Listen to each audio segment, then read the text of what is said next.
Bonjour, bienvenue sur cette chaîne. Nous continuons aujourd'hui notre étude sur comment motiver votre enfant à la lecture. Comment faire en sorte que votre enfant aime la lecture. Pour que votre enfant aime la lecture, il faut qu'il sache lire. Lorsqu'un enfant sait lire, il est pressé de découvrir les textes, il est pressé de savoir ce qui est dans les livres. Pour cela, il faut d'abord suivre l'enfant dès ses premiers moments de lecture, à savoir au CP1 et même depuis la maternelle. Il faut veiller à ce que l'enfant sache lire correctement les lettres sons, qu'il sache les distinguer, qu'il sache les écrire correctement et aussi qu'il sache les associer pour former des syllabes. L'enseignant qui est dans sa classe fait tous les efforts qu'il faut avec les techniques qu'il a apprises pour amener les enfants à retenir les lettres sons, pour les amener à les dissocier, pour les amener à les distinguer, pour les amener aussi à les écrire correctement. Mais puisque nous savons que les enfants n'ont pas toujours le même rythme de rétention, leur cerveau ne fonctionne pas au même rythme. Un enfant peut retenir plus facilement ce qu'il apprend par rapport à un autre enfant. Donc après le cours, il se peut que votre enfant n'ait pas totalement saisi tout ce qui a été enseigné. C'est donc votre rôle à la maison en tant que parent de pouvoir vérifier si effectivement l'enfant a bien assimilé ce qu'il a appris à l'école.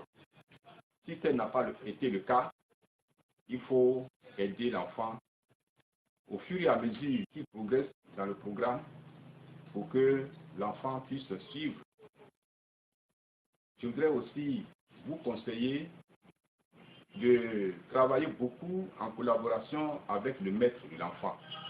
Allez souvent voir le maître pour savoir à quel niveau ils sont avec le programme et pour lui demander des conseils au sujet des difficultés que l'enfant rencontre dans la classe.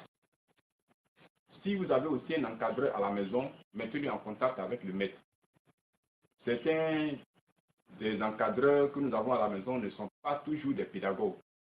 Souvent, ce sont des élèves, des étudiants.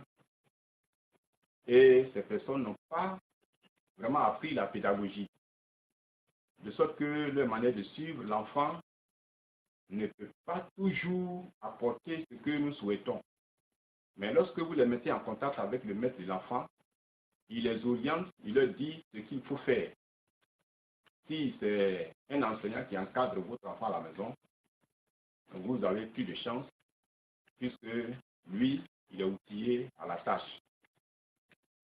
Donc, il est mieux que vous mettiez votre répétiteur en contact avec le maître pour qu'il reçoive des conseils de la part de celui-ci. Si l'enfant sait distinguer les lettres sons, qu'il sait les associer pour former des syllabes, qu'il sait aussi associer les syllabes pour former les mots et qu'il arrive à les lire correctement, alors vous avez gagné beaucoup. Jusqu'à la fin du CP2, si l'enfant arrive à faire correctement tout cela, il pourra lire. Il pourra lire beaucoup de mots, il pourra lire correctement même un texte. Donc, voici ce qu'il faut faire dans un premier temps. Suivre l'enfant dès ses premiers moments de lecture. Supposons par exemple que l'enfant soit arrivé au CM1 ou au CM2 même, ça arrive quelquefois, sans qu'il ne sache lire. Bon, on se poserait la question de savoir comment ça peut se faire. Mais ce que nous savons, c'est que ça hésite. Alors, il est question de chercher la solution. Comme je l'ai dit tout à l'heure, toujours en collaboration avec le maître, on peut toujours aider cet enfant à rattraper le retard pour que l'enfant puisse savoir lire.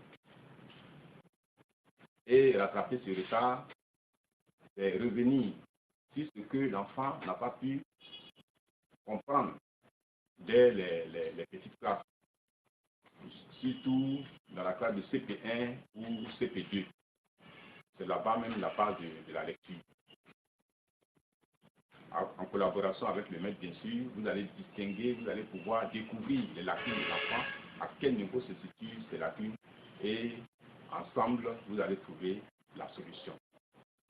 Deuxièmement, pour que l'enfant puisse lire correctement, il faut régler ses problèmes de lecture.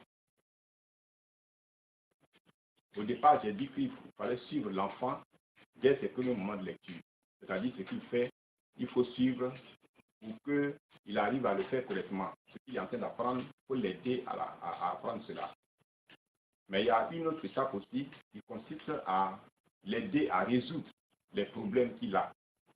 L'enfant peut avoir des problèmes spécifiques qui empêchent cet enfant-là de pouvoir lire correctement. Par exemple, il peut confondre la lettre B et la lettre P lorsque c'est écrit en script. C'est-à-dire l'enfant arrive à distinguer difficilement la droite de la gauche ou bien le bas du haut. Certaines lettres ont leur petit ventre à droite, d'autres ont leur petit ventre à gauche, d'autres aussi en haut et d'autres en bas. Si l'enfant n'arrive pas à se situer par rapport à sa gauche ou à sa droite, il est difficile pour lui de pouvoir distinguer ces lettres-là. C'est comme le D et le B en script, c'est-à-dire tel que c'est écrit dans les livres. Pourquoi l'EPS est très important à l'école primaire? Au cours des exercices d'EPS, on arrive à aider l'enfant à se latéraliser. Il y a aussi des leçons de mathématiques qui permettent à l'enfant de connaître sa gauche, sa droite, qui permettent à l'enfant de savoir où est le haut, où est le bas, en haut, en bas. Toutes ces notions-là leur sont apprises pour que les enfants arrivent à se latéraliser. Voici un problème qu'il faut résoudre au niveau de l'enfant pour qu'il sache lire correctement. Un enfant peut ne pas voir. Souvent, les enfants, ils veulent lire, mais ils ne voient pas correctement la lettre qu'ils sont en train de lire. Et ce n'est pas toujours qu'on se rend compte. Donc, il faut faire très attention, que ce soit le maître, que ce soit les parents à la maison. Il faut pouvoir distinguer ce problème-là le plus tôt possible pour chercher la solution. Si l'enfant a un problème de vue, il faut bien sûr voir l'ophtalmologue pour vous aider à résoudre ce problème afin que l'enfant puisse voir correctement les lettres pour pouvoir les lire. Lorsque vos enfants arrivent à déchiffrer correctement les mots, à les lire correctement, il faut veiller à une chose. Pour que l'enfant puisse bien comprendre un texte, il faut que l'enfant respecte la ponctuation. Pendant qu'il est en train de lire, il faut qu'il respecte la ponctuation. La ponctuation est très très importante dans la lecture. Ce qui fait souvent que les enfants ne comprennent pas les textes qu'ils lisent, c'est qu'ils ne respectent pas la ponctuation. Il faut que le parent puisse veiller là-dessus lorsqu'il apprend à l'enfant à lire à la maison.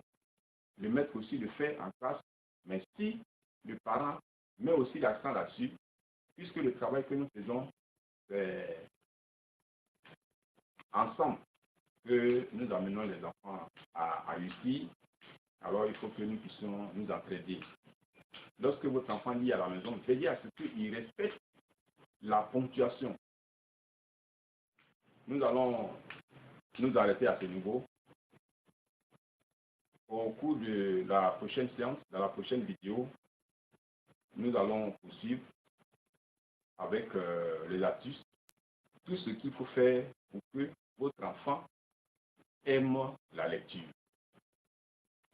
Je vous demande encore une fois de vous abonner à cette chaîne parce que c'est une aventure que nous commençons ensemble. Ce n'est pas difficile. Vous voyez au bas de la vidéo, il y a un petit rectangle rouge et il est écrit abonnez-vous. Voilà, vous cliquez dessus et une petite cloche qui apparaît aussi, vous cliquez sur la cloche. C'est la cloche de notification. Cela vous permet d'être informé à chaque fois qu'une nouvelle vidéo est publiée. Donc, j'espère que ça sera sur le fait. On se retrouve donc le samedi prochain.